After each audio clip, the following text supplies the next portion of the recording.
Hey, what's up? In this video, you're going to see a little bit of tuning and testing with the carburetor on this beast and playing around with the timing. Trying to figure out why it's not running to its full potential. A little bit of insight, bring you up to speed with where things are at with the motor. I put the motor in, went for a test drive, and it falls flat. It's not running close to the way that it should. The Honda Civic I had when I was 17 would probably gap this thing in a quarter mile. It's a brand new carburetor, so I started messing around with jets because my AFR gauge is showing that the carb is running lean, even at idle and wide open throttle and cruising speed. It was showing lean. So bigger jets, I went a few stages up, and I got that pretty well sorted out where it's idling about where I want it, and it's at cruising speed is about where I want it. Maybe a little bit lean at wide open throttle yet, but generally if a car is running on the leaner side, it should still make good power. They say they usually run the best right before they blow up, right? But obviously there's something else going on, so I was worried that my compression might be low, and I did a compression check a week ago, I think it was, and compression is solid. I'm right around 180 psi in all 8 cylinders, so that's good news. I don't have to worry about it being a compression issue. I also did a valve adjustment, actually my first time doing that, so maybe I screwed it up, but it definitely didn't run any worse after I did that, so I think we're okay. One thing that I'll make note of is my friends, especially my friends I think I only have one friend who has an older car, but he's a bit of a Chevy geek, and one of the things that we've noticed with small block Chevys, especially if they have aftermarket heads and cam and intake, is that they like to run lots of timing, often as high as 42-degree timing. That would be advanced timing when you give it throttle, obviously. But so when I started messing around with this 351 Windsor Ford motor, I gave her the juice. I gave it lots of timing. I had it sitting at 26 degrees base timing, and then it was advancing as high as 50 degrees, which is insane according to Google. Or the spec sheet for this motor. Your base timing should be 12 to 14 degrees. That would probably be for a stock motor. And so with this setup, you probably want to advance it a little bit off of that. 50 degrees max timing at 3,000 RPM is just seems like a lot.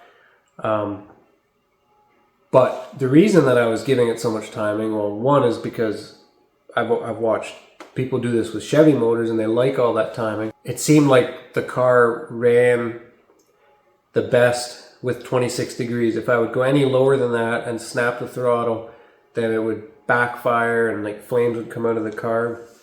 It just seemed like it liked 26 degrees. And if I would go much more than that, then the car wouldn't want to start. So that's kind of why I settled. But recently, just for fun, I just dropped the timing down to 14 degrees, and I'll show a clip of a little bit of that tuning process. I had the carb apart, and I'll show a little clip of ripping the car, like I think second gear. I put it to the floor, and it's nowhere near where it should be, but I noticed that when I dropped the timing, it started to run better. So the next step is to continue dropping it little by little, a degree or 2 degrees at a time, and then test driving it and watching what it does, and kind of finding that point where it starts to run worse again, finding the timing that runs the best. And then the backfire issue, I'm thinking probably was because my jetting wasn't right at the time, now that I put bigger jets in it, bigger accelerator pump, spray nozzles, and all of that, hopefully we fix that issue. So unfortunately, it's raining tonight, so I can't actually take it for a test drive, but we're just gonna mess around in here a little bit, and then hopefully later on this week we can do some more testing and get on the throttle and see what it does. Still having problems with my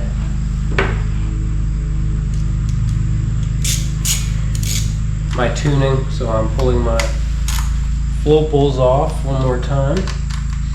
I believe I have 80 main jets in the primary. The secondary I haven't even changed yet because I figured I would get it dialed in at low end before I worry about high end. Normally your secondaries are, I think, 2 or 4 sizes bigger than your primaries, so I'm gonna pull this thing off, change the jets, put bigger spray nozzles in it, fire it up, take it for a test drive.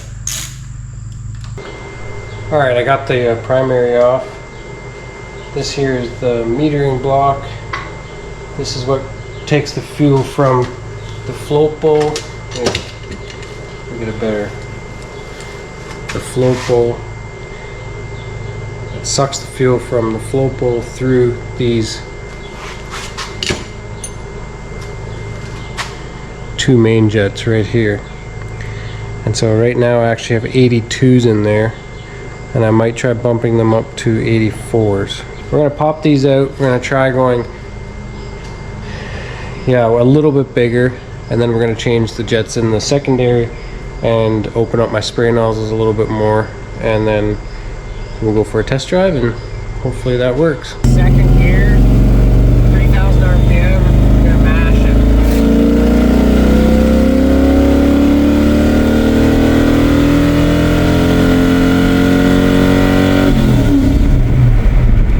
Smoke coming into the cab.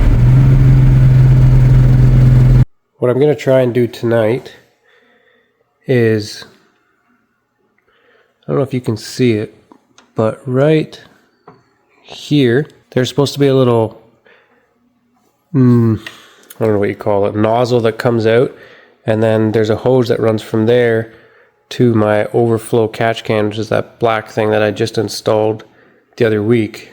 But this stupid thing just snapped off. I don't know where that fitting went.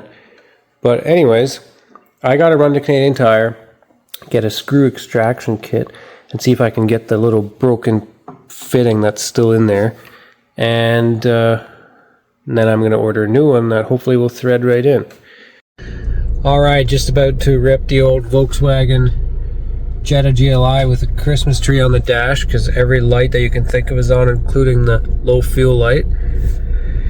Gonna go to Canadian Tire and see if we can get one of those screw extraction kits, the little thing you just screw in the... It's a lot of... I'll show you when I get it.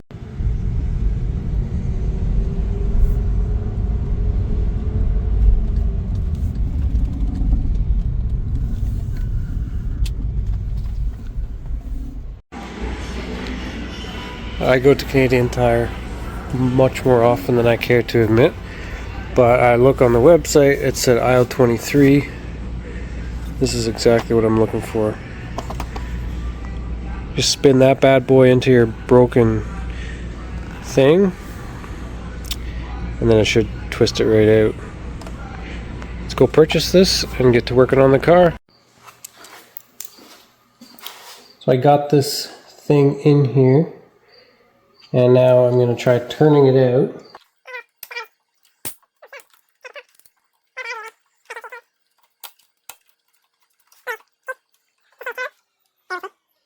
Hold tight.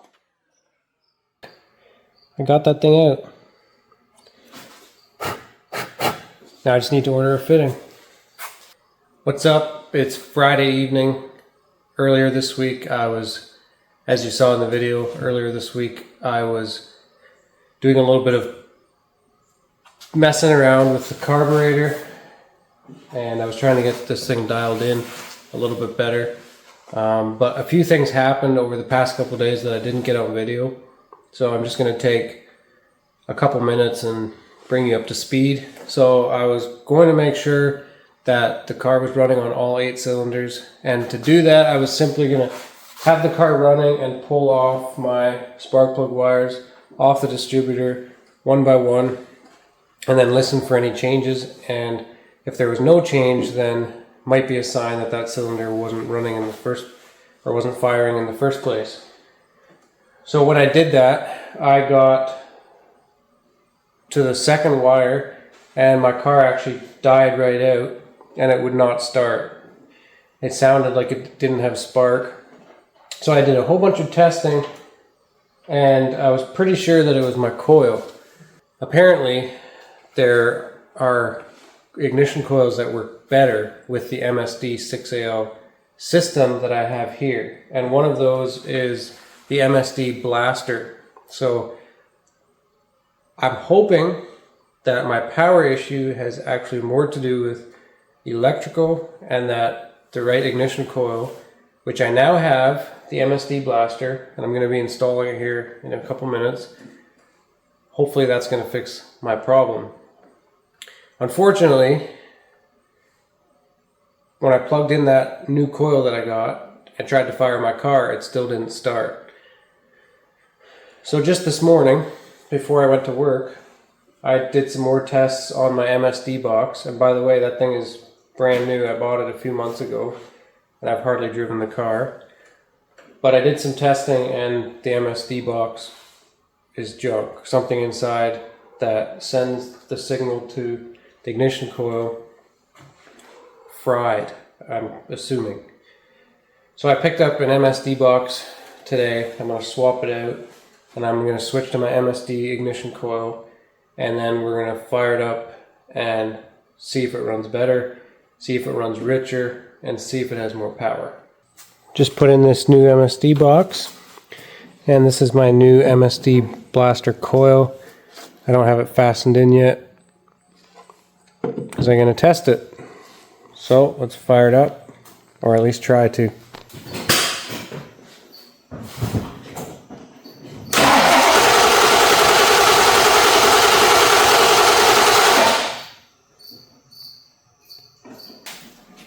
Good morning, it's Saturday morning and I'm about to take the car for a rip.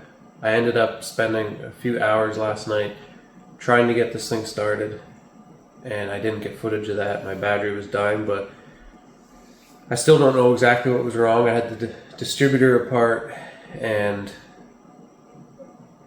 yeah, everything I tested seemed fine.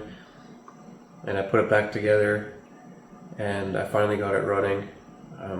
I just have to mount the ignition coil, and then we'll go for a test drive, and hopefully it runs better than it did earlier in the week.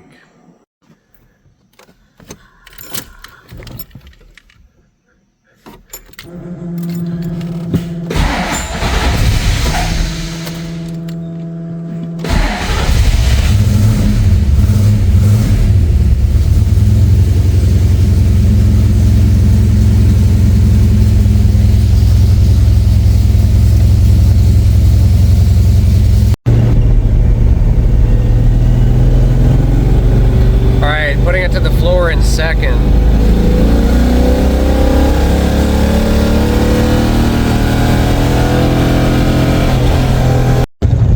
Still isn't running right. I think it's definitely not worse, maybe a little bit better, but something isn't right. We're gonna have to go do some more tuning, I guess, and see what we can come up with. Alright, I changed the timing a little bit and just want to see if it feels any different. So I'm going to do a second gear pull again to the floor.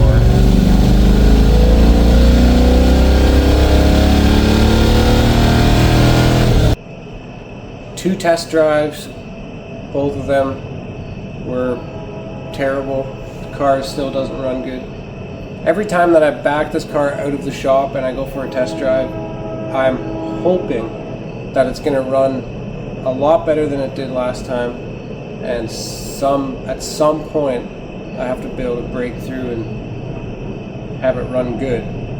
But I also have this negative feeling every time that I go for a drive that it's probably not going to be different because of how many times I've already tried with no change or no different results. So it's frustrating, discouraging,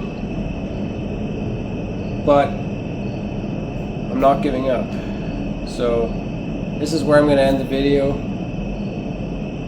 I wish that I could have had a really good rip and you could have seen 6,500 RPM, tires letting loose, lots of power, but instead you have 5,000 RPM on gravel, no spinach.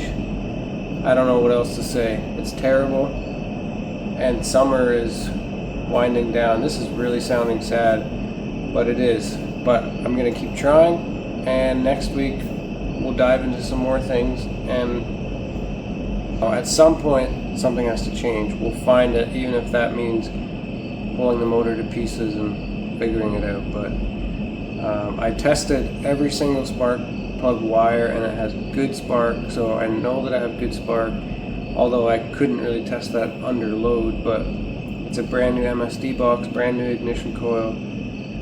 The only thing I haven't changed is my distributor, but it's sending solid signal at idle, so it's hard to believe it wouldn't at higher RPM, but might have to dive into that. I have new spark plugs coming next week. We're going to try that, and I'm thinking maybe it needs a proper valve adjustment.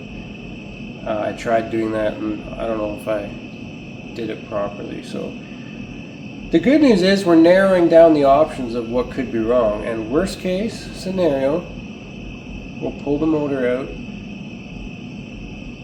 stick a Mopar motor in here, or Honda Civic motor, or something that's actually reliable.